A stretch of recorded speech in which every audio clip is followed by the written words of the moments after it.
Hello everyone, आप सभी का मैथ्स एक्सप्रेसो में स्वागत है। तो अब हम स्टार्ट करने वाले हैं क्वेश्चन नंबर 2 में आपको गिवन है right all other T ratios of angle A. मतलब यहाँ पर हमें एंगल ए यूज करना है in the terms of sec A. तो जितने भी आपके टी रेशियोज हैं, जितने भी आपको दे रखे हैं, उन सभी का रिजल्ट आपको किन के टर्म्स में लेकर आना है, सेक ए के टर्म्स में लाना है। तो क्वेश्चन मेंशन कर दें, right all T ratios in the terms of sec A. तो अब हम हर एक रिजल्ट को सेक में कन्वर्ट करने वाले हैं। तो सबसे पहले हम करेंगे साइन को। तो साइन और कॉस में सबसे पहले आपकी प्रॉपर्टी ही होती है, तो हम इसे ही यूज करने वाले हैं। क्या था आपका पहला रिजल्ट लिखा, सिंस साइन स्क्वायर ए प्लस कॉस स्क्वायर ए कितना होता है, 1 होता है। पहली प्रॉपर्टी है ये आपकी। आपको लाना है आंसर साइन का। तो साइन को हमने यहीं पे लिखा साइन स्क्वायर ए, और कॉस स्क्वायर को आपने ट्रांसफर कर दिया, तो ये आ गया 1 माइनस कॉस स्क्वायर ए। अब क्या करेंगे, हमें कॉस को चेंज करना है सेक में।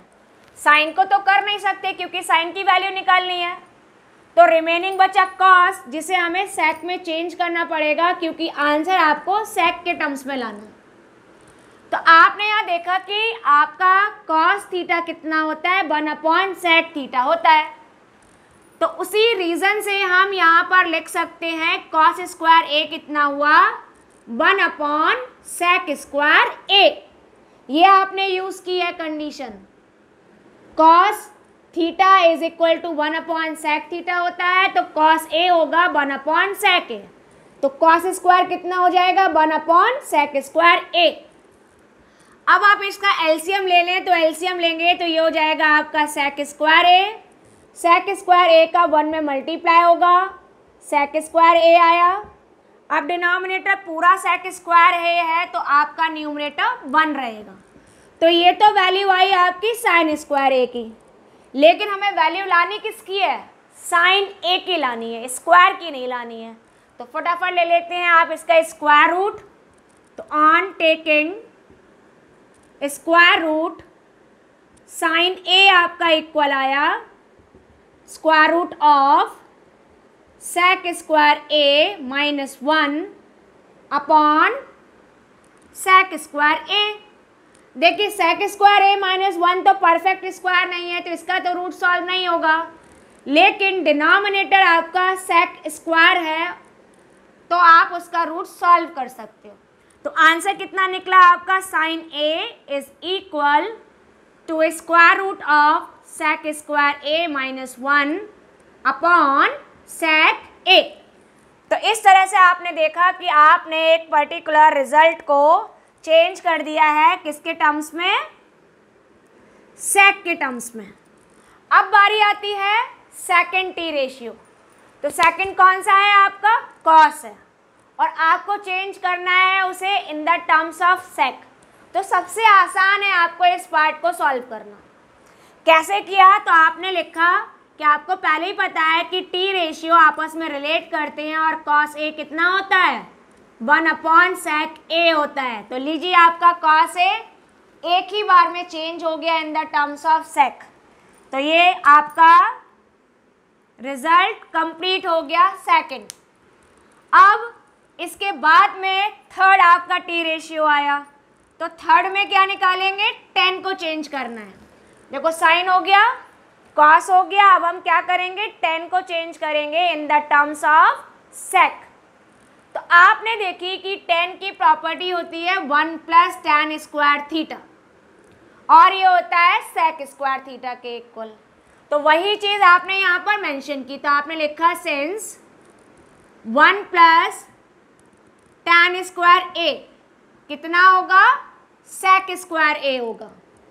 अब हमें निकालनी है tan की वैल्यू, तो आपने 1 को ट्रांसपोज कर दिया, तो tan स्क्वायर a कितना होगा, sec स्क्वायर a, और 1 को हम क्या करें, दूसरी तरफ शिफ्ट कर दें, तो ये हो गया आपका -1। अब लानी है आपको tan a की वैल्यू, तो tan a की वैल्यू के लिए हमें क्या करना पड़ेगा, यहाँ पर स्क्वायर रूट लेना पड़ेगा। तो आपने लिखा on taking square root, answer become tan a is equal to square root of sec square a and -1। तो ये लीजिए आपका थर्ड रिजल्ट भी निकल कर आ गया कि tan a कितना होगा, अगर हम उसे sec के टर्म्स में लिखें। तो tan cos और sin के बाद में अब आते हैं आपके 2 और रिमेनिंग है, क्योंकि sec तो दे ही रखा है, तो sec को तो sec में लिखेंगे नहीं। अब रिमेनिंग कौन सा रहा, एक रहा आपका कोसेक और एक रहा आपका कॉट। तो आपने नेक्स्ट लिखा, तो नेक्स्ट में अभी हम देखो साइन की वैल्यू निकाल चुके हैं, तो साइन की वैल्यू से ही हम कोसेक निकाल लेंगे, हमें पूरा सॉल्व भी नहीं होना करना पड़ेगा। तो क्या लिखा आपने कि cosec a is equal to होता है 1/sin a। तो इसका मीन्स ये है कि आपको कोसेक वैल्यू निकालने के लिए साइन की वैल्यू का रेसिप्रोकल करना है।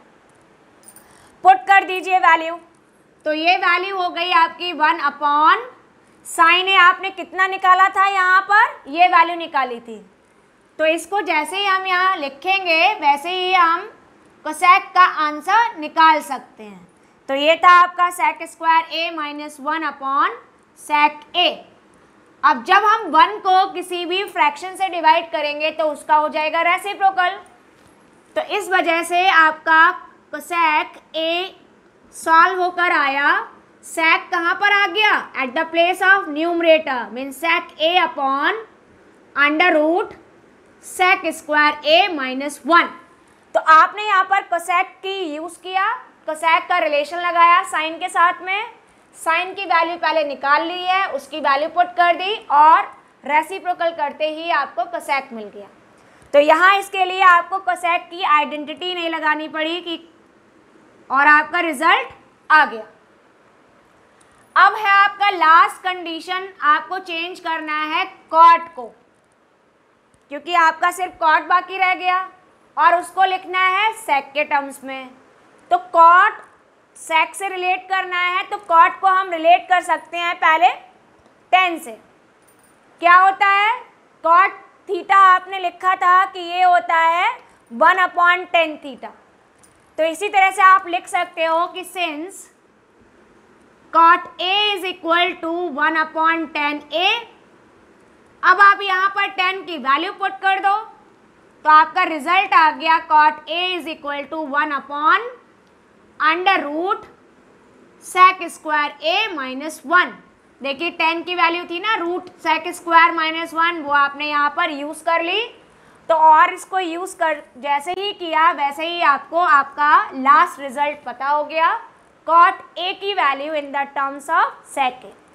तो आइडेंटिटी की हेल्प से और टी रेशियोज की हेल्प से देखो आपका sine, cos, tan, cosec and cot sec a के टर्म्स में चेंज होगा। ठीक है, तो ऐसे करते ही आपका क्वेश्चन नंबर 2 कंप्लीट हो गया।